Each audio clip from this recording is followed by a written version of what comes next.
Madame, Messieurs, bonjour et bienvenue dans cette émission Savoya Congo. Vous êtes tellement nombreux à nous suivre. Actuellement, en tout cas, c'est de la politique, c'est de la justice, c'est de l'état des droits.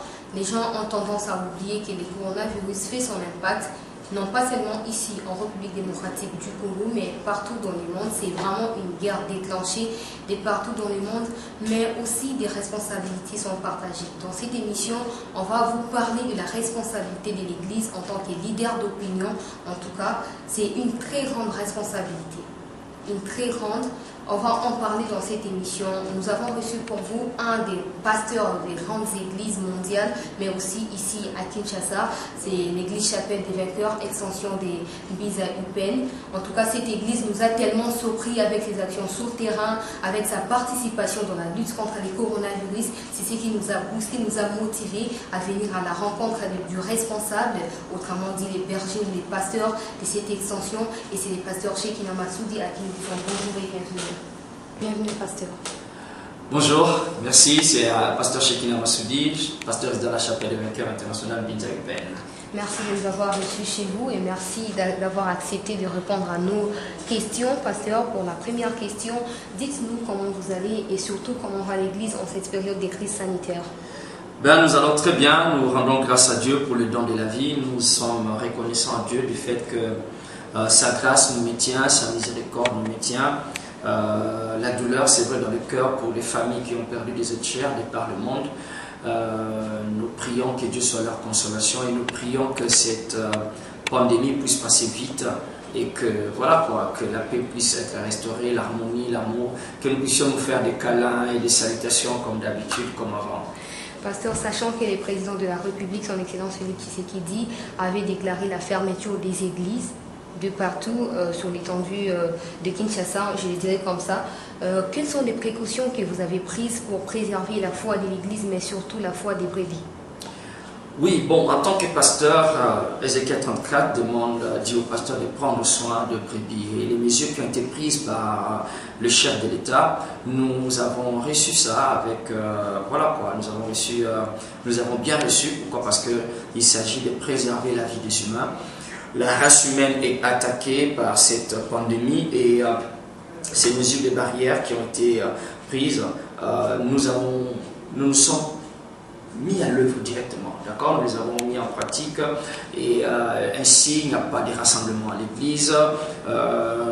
Voilà quoi, nous respectons les mesures de distanciation et tout. Nous avons des précautions que nous avons prises en ce qui concerne, voilà, les mesures sanitaires à l'entrée. Déjà, il y a, voilà, de quoi se nettoyer les mains et tout. Il y a des désinfectants partout dans chaque bureau pour le peu de services minimum qui restent. Donc, nous avons reçu ça, nous avons accueilli ces mesures-là, d'autant plus que c'est pour protéger la vie humaine. Et comment vous faites avec des prières? Est-ce que vous avez catégoriquement plutôt arrêté ou vous avez mis en place des stratégies pour pouvoir continuer à prier en ligne, etc.? Oui, bien sûr, évidemment, nous avons continué à garder la foi, la flamme, parce qu'il est important de savoir, dans toutes ces épreuves qui viennent, il faudrait que la foi du peuple de Dieu, nous les enfants de Dieu, que cette foi ne puisse jamais être entamée. On peut accepter de tout perdre, mais ne pas perdre notre foi. Alors c'est ainsi que pour continuer à garder cette foi en feu, nous avons pris des mesures de prendre soin du peuple de Dieu en activant ou encore en réactivant notre ministère, notre service en ligne, okay, avec voilà, nos cultes qui se passent déjà par exemple en direct sur WhatsApp et des vidéos qui sont postées sur la chaîne YouTube et sur Facebook. Et voilà quoi, ça nous aide à maintenir autant que possible le feu du peuple de Dieu. Et d'ailleurs, nous passons des grands moments, des merveilleux moments dans la présence de Dieu. Notre culte, par exemple, live sur WhatsApp, n'est fait qu'attirer du monde, de par le monde, d'accord? Tous les jours, nous avons des dizaines de demandes, des gens qui veulent s'inscrire, qui veulent suivre le culte. Pourquoi? Parce que les nouvelles sont en train de partir. Donc, voilà, nous rendons grâce à Dieu pour ça. Vous êtes la seule église pratiquement ici dans la commune d'Ngalema à avoir distribué des masques, des désinfectants à la population, n'importe laquelle. D'où est venue cette initiative et pourquoi vous l'avez fait? Lorsqu'on est motivé par l'amour du Seigneur, on ne peut pas être berger, pasteur des brebis, d'accord, sans c'est comme instinctif, d'accord? C'est comme une mère qui prend soin de ses enfants. On ne va pas demander à une mère comment est-ce que tu as eu l'idée de sauver ton fils qui est en train de tomber dans un trou. C'est instinctif, d'accord? L'œuvre que nous sommes en train de faire, c'est l'œuvre du Seigneur et c'est l'amour du Seigneur qui nous presse. Alors, la race humaine est attaquée. La race humaine. On ne parle pas d'une église, on ne parle pas d'une religion ou d'une commune. C'est la race humaine qui est attaquée. Notre mission en tant que pasteur, serviteur de Dieu, c'est justement de sauver cette race humaine. Alors, cette race humaine, ce n'est pas tout le monde qui a la foi, ce n'est pas tout le monde qui vient à l'église, ce n'est pas tout le monde qui connaît la parole de Dieu, et même ceux qui connaissent la parole de Dieu, qui ont la foi, il y en a qui se retrouvent être négligents ou victimes. Alors c'est ainsi que, poussés par l'amour du Seigneur, nous avons pris cette initiative justement de nous débrouiller avec le moyen des bords, les moyens que nous avons à l'église. Nous nous sommes réunis en comité, nous avons voté un budget, de manière hebdomadaire, de sortir chaque samedi, distribuer des masques et désinfectants et on est en train de dire aux gens que Jésus vous aime et il veut que personne ne périsse. Respectez les mesures d'hygiène, les mesures de distanciation, les mesures de barrière qui ont été prises, mais ça c'est notre petite contribution, tant soit peu. C'est juste pour vous faire comprendre que Dieu veut que vous puissiez vivre. Quel est le rôle principal à jouer de la part de l'Église en termes de corps du Christ en cette période de crise? C'est un message d'espoir, un message d'amour que l'Église devait continuer à donner, non pas un message de peur, parce qu'il y a une telle psychose, d'accord? Il y a une telle psychose qui se trouve dans le monde. En fait, les gens sont plus victimes de la peur que de la maladie elle-même, du virus lui-même, d'accord? Alors l'Église devait apporter un message d'espoir, un message de foi. Et ce que nous sommes en train de faire en tant que chapelle des vainqueurs, la parole de foi, c'est ce que nous prêchons. Nous avons ces slogans, mais un slogan qui est plus un slogan, mais c'est une déclaration de guerre, même aussi une déclaration de foi, et aussi une déclaration de victoire qui dit zéro peur, zéro accès, zéro défaite. C'est-à-dire que nous n'avons pas peur du coronavirus, non pas parce que nous sommes en train de minimiser la situation, nous refusons simplement d'avoir peur parce que la Bible dit, de Timothée 1, verset 7, nous n'avons pas reçu un esprit de peur, mais un esprit de force, d'amour et de sagesse. D'accord? Zéro peur, zéro accès, c'est-à-dire nous prenons toutes les mesures qu'il faut pour ne pas nous laisser exposer. Les mesures sanitaires, les mesures spirituelles, nous les prenons, et puis bien sûr, zéro défaite. Puisqu'il n'y a pas de peur, puisqu'il n'y a pas d'accès, c'est que nous ne serons pas vaincus, mais nous allons vaincre. Donc c'est un message d'espoir, un message de foi que nous sommes en train de donner. Message d'espoir, un message de foi que l'Église doit absolument donner en cette période, pasteur, nous comprenons avec vous. Alors récemment, je vais vous rappeler qu'il y avait un message, je ne sais pas, une prophétie, si on peut l'appeler comme ça, d'une jeune fille de 10 ans, du côté des Chikapa, qui demandait aux gens de vérifier dans la Bible et trouver un bout de cheveux, mettre dans l'eau et boire. Et les gens, dans la palpitation, dans la panique, avaient fait cet acte-là pour éradiquer définitivement le coronavirus, mais apparemment les nombres s'augmentent du jour au lendemain. Quels sont les messages clés que le croyant ou le peuple de Dieu doivent s'en en procurer pendant ces moments? Parce que là-bas il y a prophétie, ici il y a ça.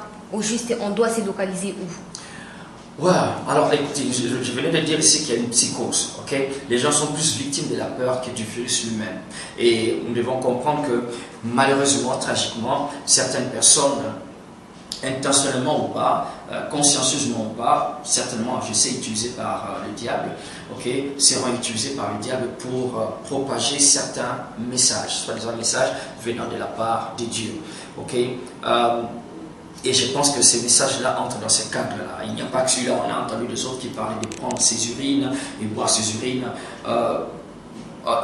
Pris comme ça au premier degré, c'est clair que ça ne peut pas être Dieu, parce que c'est contraire aux Écritures.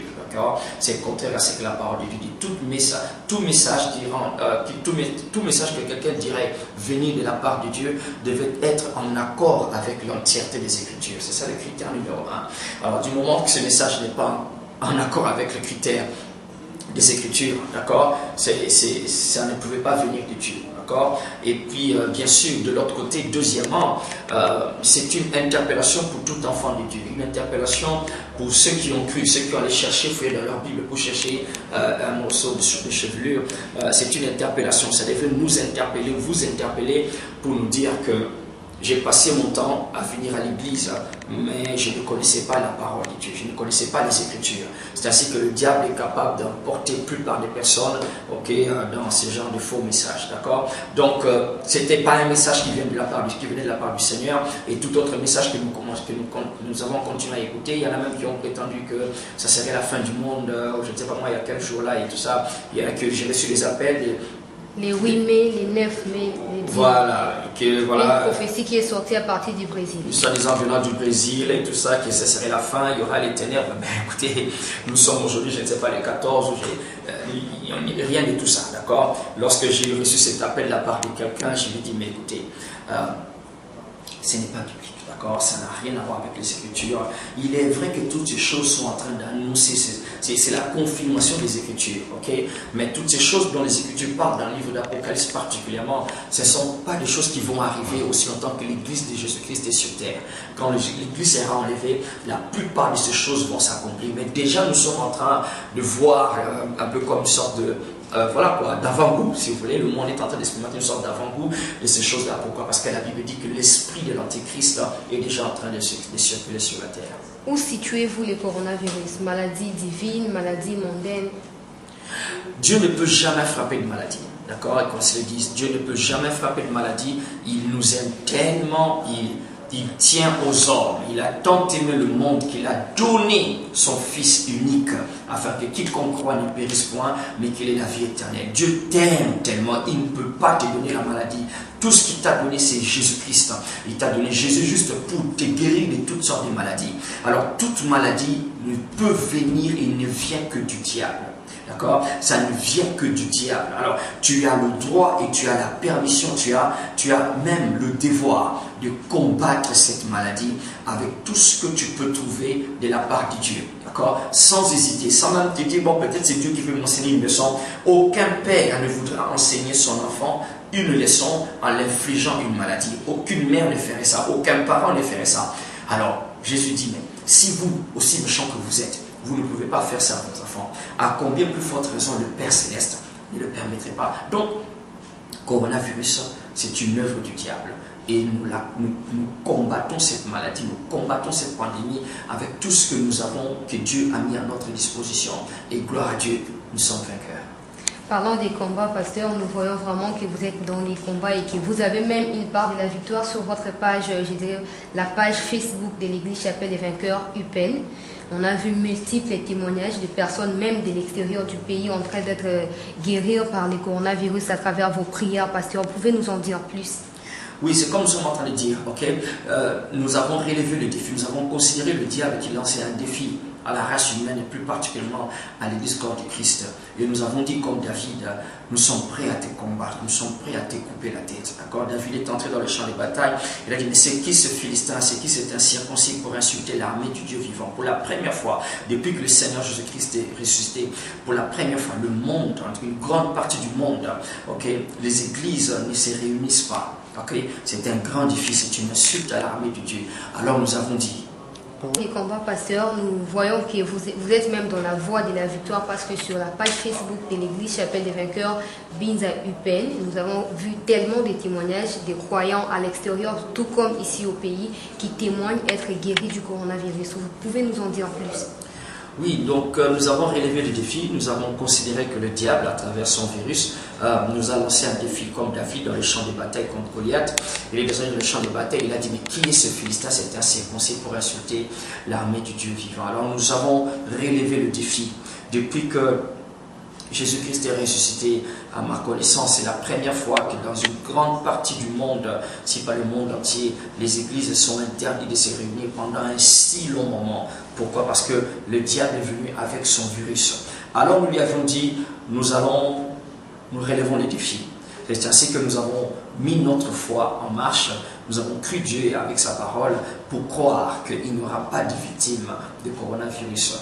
Et c'est ce que Dieu est en train de faire. La Bible dit que Dieu confirme sa parole. D'accord? Il s'en allait à prêcher partout et Dieu confirmait, le Seigneur confirmait sa parole par les miracles qui s'apparaissent. C'est ainsi qu'il y a des hommes et des femmes qui ont été diagnostiqués positifs avec, portant le virus, et d'autres qui étaient même à la phase terminale, comme ils l'ont dit.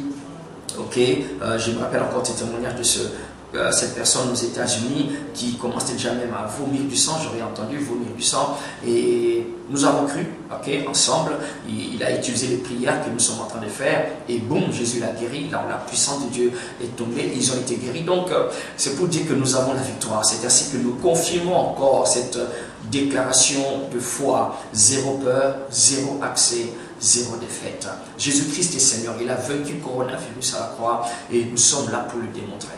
Nous avons certainement compris, et c'est la fin, pasteur, votre dernier mot à adresser d'abord à vos brebis, c'est-à-dire les vainqueurs, et aussi au corps du Christ. Le message est unique, que ce soit que vous êtes la chapelle des vainqueurs, ou que vous n'êtes pas la chapelle des vainqueurs, vous êtes enfant de Dieu, que vous n'êtes pas, le message est unique. Jésus-Christ nous aime, il tient à nous, il est intéressé à notre avenir, à notre destinée. Il ne fait pas partie du problème, non, il est du côté de la solution, et tout le monde devait revenir à lui. Alors la voie de victoire, la Bible dit dans 1 Jean 5, verset 4, tout ce qui est né de Dieu triomphe du monde. Et la victoire qui triomphe du monde, c'est notre foi. C'est le moment de brandir notre foi. C'est le moment de développer notre foi et de faire voir au diable que tu ne pourras pas me voir. La Bible dit, prenez par-dessus tout le bouclier de la foi avec lequel vous pouvez éteindre tous les traits enflammés du diable. Ephésiens 6, verset 16. Alors c'est le moment de démontrer notre foi. Et pour que cette foi soit démontrée, vous avez besoin de vous exposer à la parole de Dieu. Et parce que la parole de Dieu, c'est ça la source de la foi. La foi vient de ce qu'on entend, et ce qu'on entend vient de la parole du Christ. Romains 10, verset 17. Donc, gardez votre foi en feu, gardez votre foi bien allumée, gardez bien votre bouclier en main, et vous allez être capable d'éteindre tous les traits enflammés du diable. N'ayez pas peur, ne paniquez pas, gardez votre foi en feu, et vous serez victorieux. Merci beaucoup, pasteur Shekina Massoudi. Je rappelle que vous êtes le pasteur résident de l'église Chapelle des Vainqueurs, extension des Villes à Eupen. Vous avez certainement compris tous les détails que le pasteur nous a donnés et les buts de leur engagement dans cette lutte contre le coronavirus. En tout cas, vous étiez nombreux. Je vous remercie de votre attention soutenue à cette émission. Je remercie également Die Bakoulou qui était derrière la caméra. Je vous retrouve dans les prochains numéros. Eshima, votre magazine qui bat au rythme de l'actualité. Retrouvez la nouvelle édition. Exclusivité. Gouverneur Jacques Kiaboulak s'érige en barrière contre le Covid-19 dans le Haut-Katanga. Sensibilisation des terrains sur le respect des gestes barrières et prise en charge des malades. Retour sur les péripéties du confinement strict réussi de Lubumbashi et Kasumbalesa. Jacques Kiaboulak Katoué, les défis de la réussite. Wandani, l'homme et ses œuvres. Reconstruction et décollage économique. Sécurité, mobilisation de recettes. Eshima Magazine revient sur les succès notables du chef de l'exécutif du Haut-Katanga. Découverte, Moussa Mondo, valeur sûre de la politique congolaise. Focus, Néné Ilunga, en première ligne pour la défense des droits des travailleurs pendant les confinements. Dossier Eshima, les épidémies les plus dévastatrices de l'histoire. Nation, pêche et élevage, Jonathan Bialosuka, sortir la RDC de la sous-alimentation. Économie, impact du Covid-19 sur l'économie congolaise. Afrique, que restait-il de la France-Afrique? Retrouvez l'intégralité du magazine Eshima dans les kiosques. Eshima Magazine, un nouveau standard d'information.